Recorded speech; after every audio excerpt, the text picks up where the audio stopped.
Blog Talk Radio. Hello everyone, welcome to One Child Abuse Survivor to Another, Restoration. This is Lori Smith and I'm glad to be here. It is Monday morning, May the 8th, 2017, and I'm just waking up having a coffee and chat room's open if you want to sit in there. And I did pop the link in there that we're going to be looking at from havoca.org, H-A-V-O-C-A, Havoca, Help for Adult Victims of Child Abuse.org. And it's a good website. I've seen a lot of good stuff on there. And we're just looking at a little bit of their stuff, not all of it, just some of it. But you can go to their website and check out what they have there. It's a great website. And so, yeah, welcome to the show. And, you know, I appreciate everybody who's taking the time to tune in and listen to what I have to say. Hopefully it's helping somebody. And I know it's helpful for me. It keeps me on my healing journey instead of just putting it off, and which I tend to do. And so it keeps me working on things that I need to work on. So hopefully it's helping other people too, like I said. And, yeah, we're just looking at a morning reflection, really. How am I feeling? How are we feeling? How are we doing? What are the things that we need to work on? Positive reinforcement, you know. Looking at some self-care, or depending on how much time we have, you know, other issues as well. Things that can help us get through the day, you know, coping mechanisms.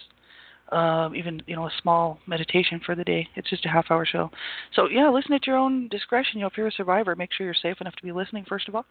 And you want to, you know, be in a safe enough place if you're going to listen to any of my stuff dealing with child abuse info, because, you know, you don't want to be triggered and go backward in your healing journey, and nobody wants that. And if you're a minor, you want to have parental consent, or an adult, somebody who can listen to the show first to make sure it's appropriate for you before you go any further by listening to my material, because it's really a lot of adult material, adult content. So minors under the age of 18, protect yourself. Learn how to protect yourself. Get an adult to help you, like somebody who's older who can help you make a decision whether you should be listening, depending on how old you are, age appropriately, right? And otherwise, everybody else, just listen at your own discretion. The topics of abuse are very disturbing for most people. For me, it's just my life. It's what I've lived with my whole life, so I just have to deal with this stuff on a daily basis. But for other people who have not been abused or have not been around a lot of violence or you know, horrific things like this, you know, it can be very disturbing. So, you know, you want to listen at your own discretion. So we'll get right into this, and we're looking at, first of all, just a morning reflection, you know. How are we doing on our healing journey? Are there any particular things that we've been putting off, or, you know, just not working on that we need to work on? How are we feeling this morning or this week so far? This is Monday morning, so it's just getting started. And I don't know. I'm feeling pretty good. I had a really very mellow weekend. It wasn't really going to start out that way, but it turned out that way. And I guess it's okay because I needed the rest anyway. And this week's going to be very busy for me, so I'm glad I took the time off just to relax. I did look at my books that came, which is I was talking about this last Friday on Friday's show, The Wounded Heart, Hope for Adult Victims of Childhood Sexual Abuse. I bought the original books, not the new books that he rewrote. This is the older original book from Dr. Dan B. Allender, and I got the workbook that goes with it. And I started reading the first couple of chapters in it, so that I did make a little bit of progress in that. Just beginning to do that study, and so I was happy about that. So I'm doing okay, you know, moving forward on my healing journey, not going backwards. You know, making some progress, which is good. I can be happy about that. Morning reflection. How am I feeling this morning? Triggered all over the place. There's many reasons why. Things going on in my own personal life. And with the situations with my husband, sort of caused me to, it caused some triggering, just because it's stressful. And any time I'm dealing with any outside stresses, it causes that inner, if you want to call it that, adrenaline rush, which then brings up the fight-flight thing. The fight-flight response, which then brings me back to my youth and my childhood of always being in this fight-or-flight response. And so I've sort of spent the weekend trying to relax and calm down and do some breathing work, some inner child work, that sort of thing. So this morning, how am I feeling? I'm feeling, actually, to be honest with you, on edge and, what do you want to call it? I guess on edge and a little uptight, to be honest with you. But I'm happy that I'm doing moving forward on my journey, and I'm happy to be able to share, with others, some information that I think is going to be helpful to help me get through the day. And so, I woke up feeling hopeful. So let's just say that, a little anxious, a little anxiety going on, little fight or flight response things going on, which then triggers me and flashbacks and just thinking about, because I was abused horrifically as a child and as a teen, so I kind of then feel almost sick because of it, right?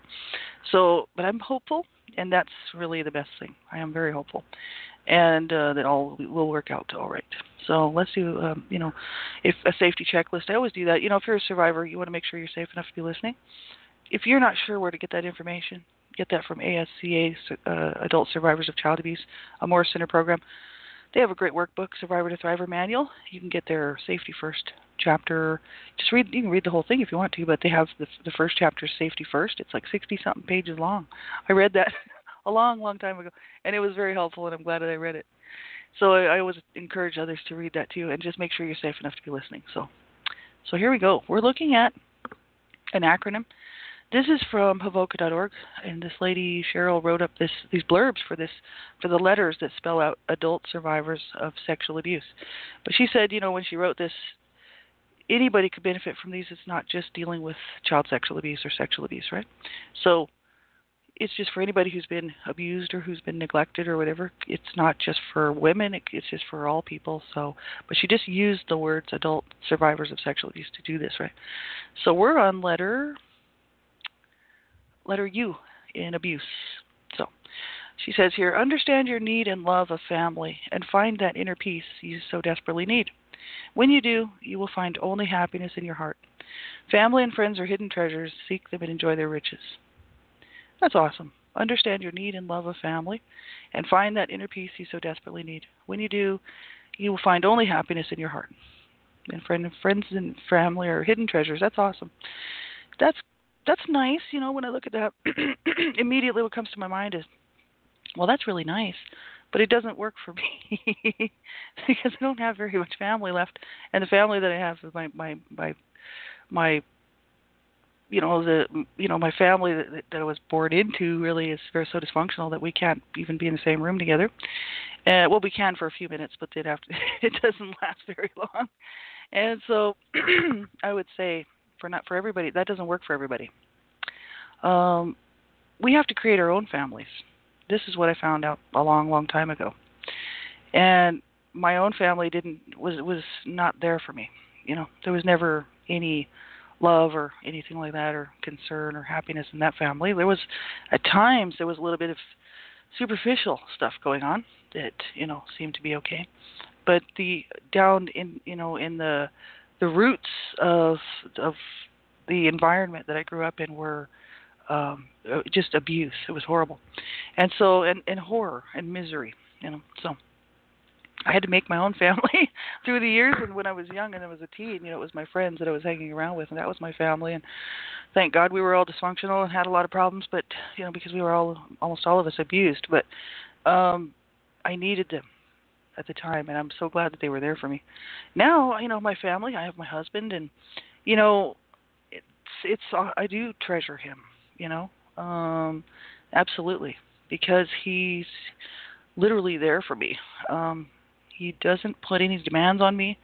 He knows I've been abused. He knows what I've been through. I've told him. He's been with me. We've been together 22 years, and he knows where I've been. He knows the troubles that I've had in my life. And so he doesn't make things worse for me. He makes things better for me. So he is definitely a hidden treasure for me.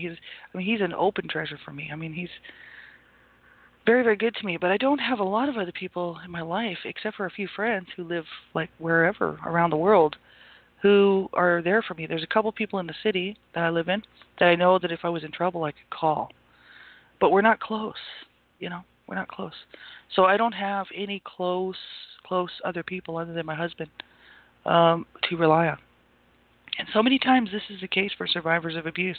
We don't all have these. That's why we were abused. I was abused. Come on. It wasn't like I was abused by a stranger danger thing. This is my family, my flesh and blood. So most of them are gone now. They're all dead. So most of my friends are gone because of our dysfunctional behaviors, including mine, right? And it's very hard for people to maintain relationships who have been abused. And we're talking, year after year after year of what do you want to call that? It's called systematic. It's systematic abuse where it just drags and wears a person down. It's very, very hard to actually come back from that, right? That's where I'm coming from.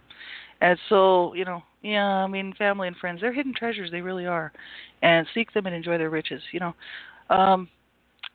Basically what I had to learn how to do was be happy with myself. Because there wasn't very many people around that I could be, actually it's probably for the best because I couldn't rely on others for my happiness.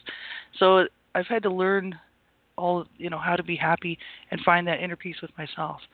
And I don't really equate my Christian walk here on One Child Abuse Survivor to another restoration, because I myself had so many problems with God because I hated God. Excuse me, I hated him. Because he let in my mind, I just pictured him not caring. Because how could he let me?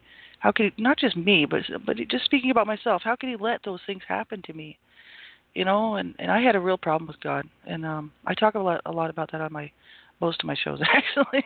But I found that inner peace, and so that's for me in May 22nd, 2007. That's my redemption. That's why I called my book "A Life of Death, the Redemption," because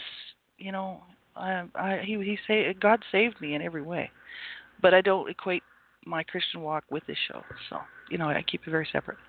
But the thing is I did find my inner peace, and I'm so happy about that, and that's really what keeps me going. And so I don't really need externals, right? I don't need other people around me to make me feel good. I don't need things in my life to make me feel good, and I'm not looking for that sort of stuff, because what brings me peace and inner happiness really is this inner love in my heart that came in May 22nd, 2007. So, I would wish that for everybody, but it took me to the age of 42 to get there. See? This sort of thing just doesn't happen just overnight, and it does, it's whatever you need, right? So I would say whatever you find that helps you to find that inner peace, whether it doesn't matter if it's family or friends, it's whatever you find that brings you that inner peace, like if it's healthy, it's not going to hurt you more than you've already been hurt. It's not going to destroy you more than you've already been destroyed. Whatever that thing that's healthy, that's good, so whether it's a person or, something that you love to do, whether it's art or writing or whatever. I like to write. I just haven't done a whole lot of it lately. But, whatever makes you happy, whatever brings you some peace, that's really what's important. So I like what she has to say there. That's nice. So we'll move on to, this is another one from Hoboken. I just found some great information there. I just thought it's really good to look at. This is from their Information for Survivors tab called, under that you'd see attitudes, and this is where this has come from. And this is looking at that, the issue of these inner voices, that sometimes people call the inner abuser or the inner critical parent, or just this inner self that talks to us and tells us these horrible things, whatever they may be. It's an issue really that has to do with self-esteem and low self-esteem. And these inner voices, then they said here, this will only reinforce your anger and distrust.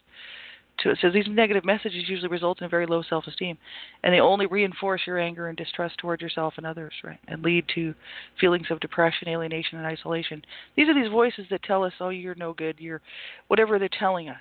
My inner voice tells me, just for instance, I'm not going to tell you, I don't know what your inner voices, if you have them, tell you, but my inner voices tell me I'm worthless, I'm useless, I'm stupid, I don't deserve to be alive.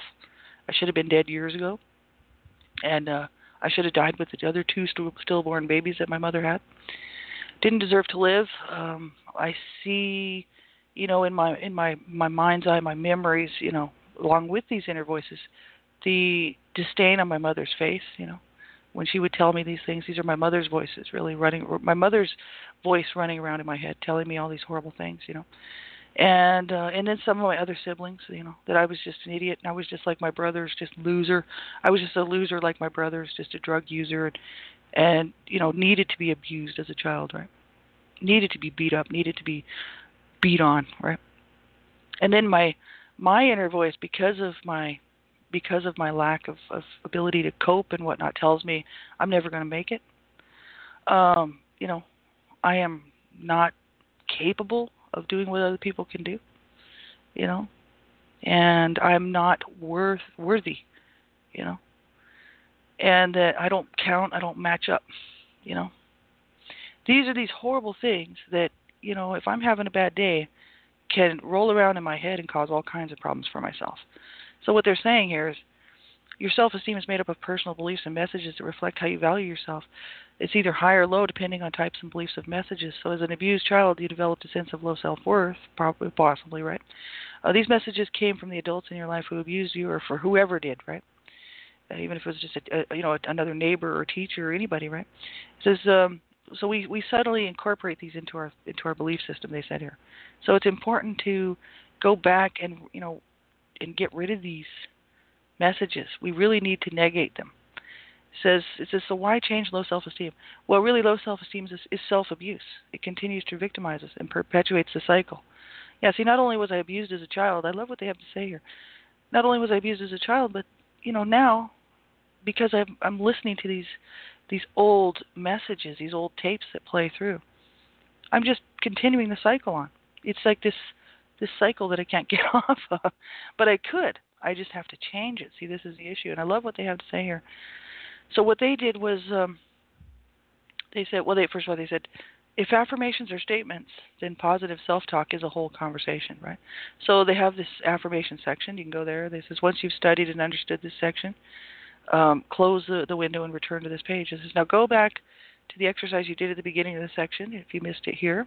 And then what they say you're supposed to do is write down some of your own negative self-talk messages. So I could write down some of those that I just was talking about there. It says, be specific. Are they work-related? What about your intimate family? Do you run these messages with friends and family? Do you blame yourself for being abused, etc.? These are questions that we can ask ourselves, right? Then it says, transform those negative messages into positive ones. So they said, remember, positive self-talk messages include a realistic assessment of the circumstance as well as a positive interpretation of the situation. For example, and they use this example, they say here, negative, the abuse screwed me up. No one will ever want to be with me, quote unquote. So that's negative. The positive one is, quote unquote, the abuse has affected me in some ways, but I also have positive qualities. If people see those qualities in me, everyone has problems. At least I'm working on solving mine. So that's awesome. So, you take a negative and you, in a realistic way, change it so that we're not looking at that negative and we're looking at the positive. And that's very true, because that's what I started to do when I started my healing journey, especially back like 2009, 2010, when I first started doing Blog Talk Radio here and started looking at healing information for myself. I started to actually, I didn't have to really look in the mirror, but I would say, no, I do count. I am worth it. And then I would tell everybody here on the show, you do count. You are worth it, because I really believe that. I don't just say it and not believe it. I do count. I do matter. You do too. And, we're to take those negative, inner critical voices or messages that we're getting. It doesn't have to be voices so much. It's just messages, internal messages.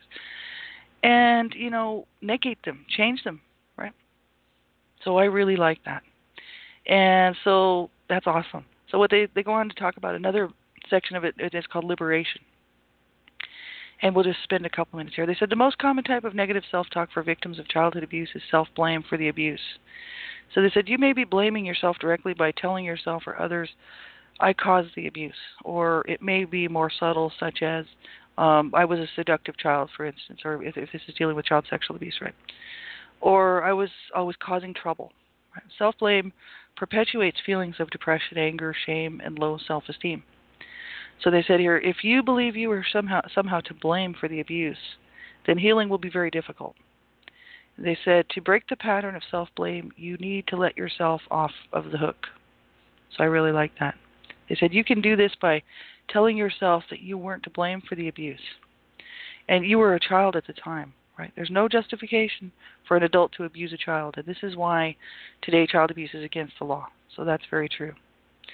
And so, we'll pick up the rest of that next time. But it's so true, I mean, I never blamed myself for the abuse because my parents were brought up on abuse charges, so with my other siblings. So I didn't have the issue of being an only child and being told that it was my fault, that I was treated that way because it's what I deserved, sort of thing. And maybe I believed it, but actually because I had witnessed my brothers being abused. My dad was beating on them with a belt. He would stomp on them. I witnessed as a young child my dad actually literally stomping on my brothers. My dad was a big, kind of a tall military man, and he would just kick them around, just name calling, insulting. I knew that it wasn't just me that was being abused, right? And so, some of my older siblings had already moved out of the house at that time, but there was still 5 of us in the home. And so I witnessed this abuse, and also the abuse against my mother from my dad, and then my mother abusing sometimes my brothers, by hitting them. She would hit them with a belt once in a while or a broomstick. She would beat on a couple of my brothers especially, and then me. And so my mom was my main abuser, but my dad also abused me as well. And so I knew that abuse wasn't my fault, right? I knew that I wasn't doing anything wrong. It was just more abuse. I was the last child born, and I was just included in the pack, Everybody else is getting abused, so you are too. That's just how my parents dealt with things, because they were mentally ill, psychologically ill, and they were very. My mom was. My mom had borderline personality disorder. She was bipolar. My dad was BPD, borderline personality disorder, as well as schizophrenic. Both of them were abused. They grew up in a very abusive environment, and they just took it on and brought it into their own life and said, well, since, they didn't bother to try to change it. They just made life hell for each other. So that I knew that wasn't my fault. I didn't take on the blame or the shame or anything like that from it. Toxic shame kind of built up in me, but it wasn't the blame thing, like where I accepted the responsibility and said, oh, I must be bad, that's why they're abusing me. Or my brothers must be really bad, that's why my parents are abusing them, that's why my dad kicks them and stomps on them, literally stomping their bodies, right? Horrible. Absolutely horrific. And I knew with the child sexual abuse that was not my fault. I did nothing to. I was a cute little girl, to be honest with you. I mean, I thought I was just a cute little thing. Like every child is. All babies are cute, and all little kids are cute. I was just one of the cute kids out there, just like everybody else, just like you. And I didn't deserve to be abused, right? And I certainly didn't deserve to be sexually abused either by my brother. But he was mentally ill. He had lots of problems. I don't know why he did that to me. At the time, I was 8 years old. He was 21, right around 20, 21 years old. So I was 8, and I don't know why he did that to me, because I don't take on the blame for that by saying, oh, maybe I did something that caused him to want to do that to me. What it was I kind of think it's because my dad was raping my mother, and everybody knew it. We all knew it because we'd all try to stop him from raping her. It's called marital rape, right? Just so people know, that's actually it's rape. It's not, if it's not consensual, it's rape. And so my dad was raping my mother, and also I'm not sure if my dad sexually abused my brothers. He might have, because I saw something when I was really little that I shouldn't have seen, because my dad just screamed at me to shut the door, and one of my brothers was trying to get away from him, and he was. I won't go into too many details here. You can whatever you can kind of imagine what I'm talking about. My brother, they were on the floor, and my brother was calling out for help. And so I'm not sure if which brother it was, to be honest with you. I was very young, but I think that my dad may have sexually abused all of my brothers. I'm just not really sure. We'll never know the truth of that, because my dad is dead, and he would have never admitted to it anyway. Because my dad was a very sick man, very, very sick man, who fooled a lot of people, and so did my mother, right? And this is why I went public with my story, because they had a lot of support, they had a lot of friends, they knew who to play and how to play, and they knew how to manipulate. Oh, horrible. That's why I went public with my story, because I'm like, you buggers are not getting away with this, man. You got away with it, They got busted on child abuse charges, but we were left in the home. There you go. So anyway, this abuse, I knew this wasn't my fault, and it never is, right? Child abuse, there is no, like they said here, there's no justification for an adult to abuse a child. It's against the law, right? So as a survivor of abuse, I don't take on the blame for that. No, I don't. There's nothing a child could do, or a youth could do, or an adult, or a young adult could do. There's nothing that an adult could do to deserve to be abused. I'm sorry, it's wrong, right? So no, I didn't cause the abuse, and neither did you. There's nothing that we could do that could possibly warrant being treated like that, right? And so it's really important to get that in your mind. I know I've talked to so many survivor friends of mine who actually believe the abuse was their fault, right? And what I say to them is, no, it wasn't. How could it possibly be your fault? My siblings try to pin that on me, saying that the only reason my mom beat me the way she did was because I deserved it. Right? I didn't do anything to deserve that. I had a look on my face. My mom hated me. She hated the look on my face. Well, she hated me. If I came in the room and she was mad and she just wanted to beat on me, she would just say, "Get that look off your face." But I didn't have any particular look on my face. It was just any look. So I would be like, "Well, I'll change the look. I'll change the look. What look do you want me to put on my face?" You know what I mean? I'll smile, whatever you want. I'd be changing the look. My mom would be coming over with something to batter with, beat on me with, right? Whatever it was, whatever she can get in her hand quick enough to come over and pound my body and hurt me, and then make me feel like I was just so worthless and useless. And then she could curse me, then she could really give it to me. Right? Horrible, absolutely horrible. No, I did not deserve that. I'm sorry. So, no, my little inner children, that I work with, they know it wasn't their fault. But they're still very, very angry about it. I have a lot of anger issues, and that's what I'm working on with my inner children. But it's harsh. Don't take on the blame. Don't take on the blame. It was not your fault. It was not our fault. It wasn't my fault. It wasn't your fault. What we do with our adult lives, as we realize that it's not our fault, is really what we need to work on. As an adult, I now cannot just give up and just leave this to somebody else to fix, because that's not going to happen. I need to do the work. I need to be responsible for my adult life, right? So a positive, we'll look at the rest of that on Friday. Positive reinforcement. What am I doing right in my daily walk? What are we doing right? Looking at positives instead of negatives all the time. Well, just the fact that I got up this morning and I'm working on getting going for the week and getting organized, trying to stay organized, looking at healing information, which is very helpful. These things, that's positives for sure. I'm just one step at a time, right? Here's a positive affirmation we can say. Today I view my childhood without shame. This is something I can say to myself through the day. Today I view my childhood without shame. That's awesome. Absolutely. The shame does not belong to me. The shame belongs to those who hurt me and made me feel so horrible that I, as a child at 10 years old, I wanted to be dead, for real. And then had all kinds of suicidal ideation problems throughout my life until the age of 42. That wasn't me. I didn't put that stuff on me. That was put on me. So shame on those who put that on me. So today, I really like that. It says, today I view my childhood without shame. That's awesome. And self-care, we'll have to pick this up maybe Friday. I might do, I don't know, maybe a little bit longer show going forward. Maybe we'll do 1 hour. Because this, I don't know, it's kind of a long time to be listening to this stuff. Or maybe I'll just incorporate another show here on Wednesday morning or something. Because I really want to look at these creating physical boundaries. And we have a lot of other material we could look at.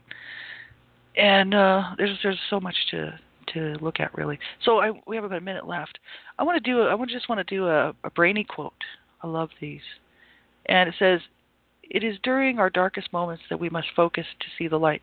Aristotle Onassis. It's during our darkest moments that we must focus to see the light. That's right. That's from brainyquote.com and inspirational quotes. And, whatever you do, you're having a hard, I wish you a good week ahead here. I'll be back on Friday unless I decide to do another show here on Wednesday morning. I can't do them daily, really. I'd like to. I used to do them every day. Maybe sometime later on this summer or something. But whatever you do, you hang in there, you hold on, you get some help, whether it's secular counseling, therapist, biblical counseling, biblical therapy, whatever, crisis line stuff, anonymous stuff.